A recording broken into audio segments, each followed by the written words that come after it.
पाऊल मला स्वप्नामध्ये दाखवलं होतं त्यांनी. हे पावलं आहेत ना वरती चढताना दाखवलेले, हे दिसतं नाही पावलं. तर आल्यानंतर समजलं तर स्वामी स्पष्ट दिसतं. त्यानंतर एक साप, जेव्हा मूर्ती आणली होती ना तेव्हा साप यायचा इथे. ते एक पाऊल आहे इथे, हा एक पाऊल आलेले आहे. श्री स्वामी समर्थ.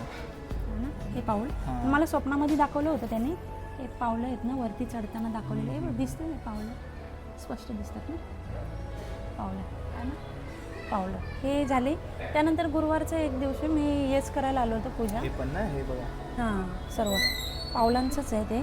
आणि त्यानंतर इथे त्रिशूल होता, पण आता ते झाडाचं मोठं झालं ना, तर ते इथे त्रिशूल होता. पाहिजे तुला मी फोटोज देईन. इथे एक त्रिशूल आला होता गुरुवारच्या दिवशी. हां त्यानंतर आत्ताच्या आपल्या देवीच्या यांच्यामध्ये हे देवीचं आहे बघ, हे माझ्या आईला दिसलं. आणि आई आहे. ते यात्रा चालू असतात त्या यात्रांच्या दरम्यानमध्ये इथे मोठे, तिथून गेटापासून आहे ना मोठी एवढी पावलं गुलालाची भरलेली सकाळी ते तिथून आहे ना अर्धे इथपर्यंत होते आणि आपल्या देवळापर्यंत होते.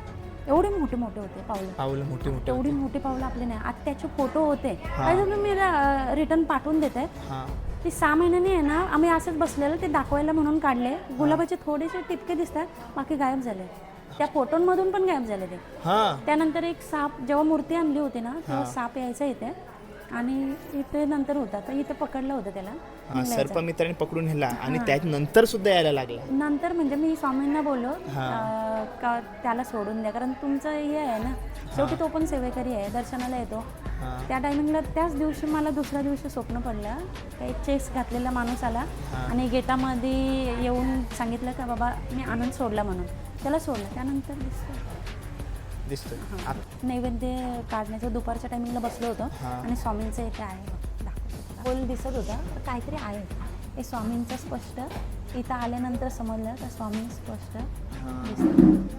श्री स्वामी समर्थ. चेहरा दिसतोय ना पूर्ण. ये प्रेमीकडे बघ, स्पष्ट चेहरा दिसतोय बघ.